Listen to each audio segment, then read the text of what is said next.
No introduction, Mark.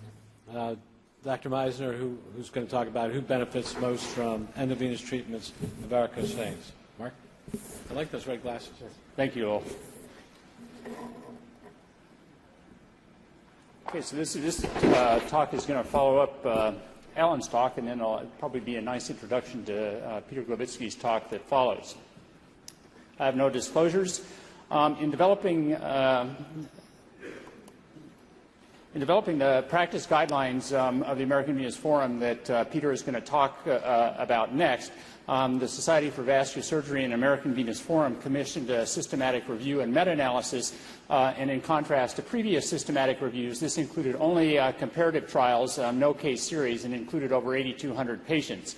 Overall, the data was of very low quality, but some conclusions were possible, notably in comparison to surgery as the gold standard. Sclerotherapy was associated with increased recurrence. Laser ablation showed an early benefit, as we all know, but no late difference in quality of life. And unfortunately for the laser data, the meta-analysis of recurrence was not possible. Radiofrequency ablation similarly showed an early benefit with no late differences, and this did allow an evaluation of recurrence, and there was no difference in at least mid-term recurrence. And based upon this systematic review, the American Venous Forum and SBS published these guidelines in March of this year. And I'm not going to steal Peter's thunder because he's talking about this next, but suffice it to say that because of reduced pain and convalescence, we recommend endovenous thermal ablation over surgery as a grade 1B recommendation. So I think the question is not so much who benefits most from endovenous treatment of varicose veins. I think the practice guidelines clearly show that it is the preferred treatment over standard surgery.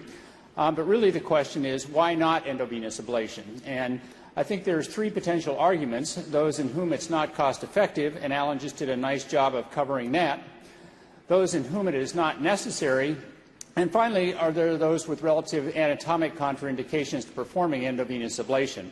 Well, let's think about the first argument first. That is, it's too costly, and this is the same data that Alan just proposed. I'll just spin it a little bit differently.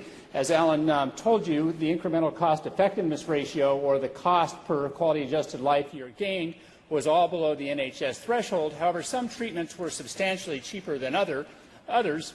And clearly, in this model, when this is a modeled approach, ultrasound-guided foam sclerotherapy was the cheapest of all of these treatments, although all of them came in under the threshold. Let's take that a little bit further and say, are there some patients that we can ration care on based upon the fact that it's not cost effective? And I'll use this trial from Rasmussen to demonstrate this. This was a randomized